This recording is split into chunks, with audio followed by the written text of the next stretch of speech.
Hello guys, Nani ఇప్పటికే pan India లెవెల్లో cinema చేస్తూ దూసుకెళ్తున్నాడు. లేటెస్ట్ గా సరిపోదా శనివారంతో ట్రెండింగ్ లో ఉన్నాడు. ఇప్పుడు శ్రీకాంత్ ఓడేళ్లతో ఓ మూవీ చేయబోతున్నాడు నాని. ఈ మూవీలో నానికి జోడీగా జాన్వీ కపూర్ నటించబోతుంది. ఇప్పటికే జాన్వీ కపూర్ ఎన్టీఆర్ నటిస్తున్న దేవరా మూవీలో నటిస్తుంది. అండ్ నానికి జోడీగా జాన్వీ కపూర్ అంటే ఈ మూవీ పైన ఎక్స్పెక్టేషన్స్ మాత్రం మామూలుగా ఉండవు. వీళ్ళిద్దరు కాంబినేషన్ లో వచ్చిన దసరా మూవీ 100 కోట్ల మార్క్ ని టచ్ చేసింది. అండ్ ఈ మూవీ ఎన్ని వందల కోట్లు కలెక్ట్ చేస్తాడో చూడాలి. స్టోరీ ఫస్ట్ పోస్ట్ అయితే మంచి డిఫరెంట్ గా ఉంది. సినిమా కూడా అలా ఉంటుందో చూడాలి.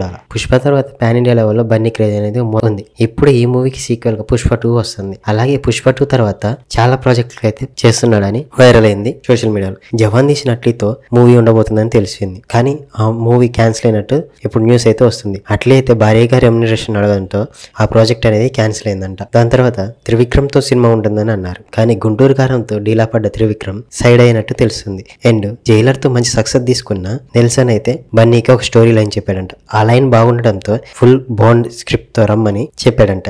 ఈ బాండ్ స్క్రిప్ట్ గాని ఓకే అయితే నెక్స్ట్ సినిమా నెల్సన్ తో ఉండబోతుందని తెలుస్తుంది. ఇప్పటికైతే పుష్ప 2 వచ్చిన సాంగ్స్ అండ్ గ్లిమ్స్ చాలా ఆకట్టుకుంటున్నాయి, వైరల్ అవుతున్నాయి సోషల్ మీడియాలో. అండ్ ఈ మూవీ మీద కూడా భారీగా ఎక్స్పెక్టేషన్స్ అయితే ఉన్నాయి. ఈ కాంబినేషన్ మీద మీ ఎక్స్పెక్టేషన్స్ ఎలా ఉన్నాయి కింద కామెంట్ చేయండి. అలాగే ఇలాంటి మరిన్ని మూవీ అప్డేట్స్ కోసం మన ఛానల్ సబ్స్క్రైబ్ చేసి లైక్ చేయండి. Thank you for watching.